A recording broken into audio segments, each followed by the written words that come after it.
Hi hello welcome to our channel. నేను మీ journalist Sai. గత పాలకులు అంటే గతంలో పరిపాలించడం ఏదైనా మంచి కార్యక్రమం కానీ సంక్షేమ పథకం కానీ అమలు చేస్తే తర్వాత అధికారం వచ్చిన వాళ్ళు ఆ పథకాలను ఆ సంక్షేమ కార్యక్రమాలు రద్దు చేయటం లేకపోతే పేర్లు మార్చడం మనం చూస్తూనే ఉన్నాం గత కొన్ని సంవత్సరాల నుంచి. అయితే ఈ పేర్లు మార్చడం వల్ల ఆ పథకాలు ప్రవేశపెట్టిన నాయకుల పేర్లు తుడిచిపెట్టుకుపోవు. ఆ పథకాల పేర్లు కూడా ప్రజల నోట్లో ఎప్పటికీ నానుతూనే ఉంటాయి. తాజాగా తనకి తాను విజనరీ అని చెప్పుకునే సీఎం చంద్రబాబు గ్రామ వార్డు సచివాలయ పేర్లను విజన్ యూనిట్లుగా మార్చుతూ సరికొత్త నిర్ణయం తీసుకున్నారు.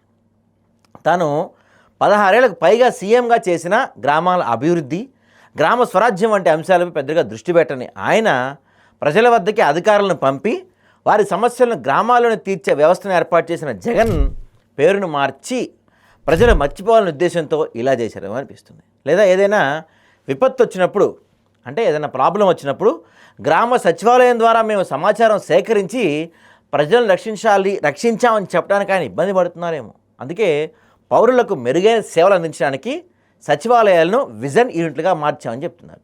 ఇకపై ఆ పేరుతో పిలవాలని కూడా ఆర్డర్స్ ఇచ్చారు. సీఎం చంద్రబాబు నోట విజన్ యూనిట్లు అన్న మాట వచ్చిన వెంటనే కలెక్టర్లు, మంత్రులు వెంటనే స్పందించి ఇకపై గ్రామ వార్డు సచివాలయాలను విజన్ యూనిట్లుగా పిలవాలని చెప్పి తమ కింద అధికారులకు ఆదేశాలు ఇచ్చేశారు వెంటనే.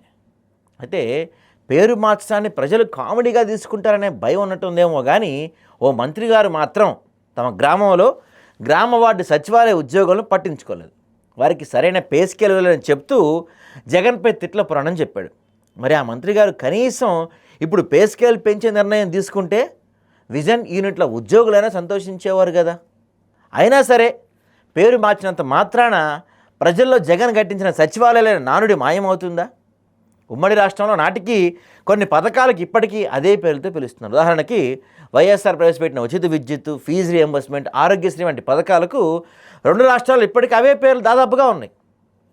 ప్రజలు ఇప్పటికీ వాటిని వైఎస్ఆర్ ప్రవేశపెట్టిన పథకాలుగానే భావిస్తున్నారు. అంతేవిధంగా జగన్ సీఎంగా ఉన్నప్పుడు స్కూల్ విద్యార్థుల కోసం ప్రవేశపెట్టిన అమ్మఒడి పథకాన్ని ఇప్పుడు తల్లికి వందనం అని పేరు మార్చారు.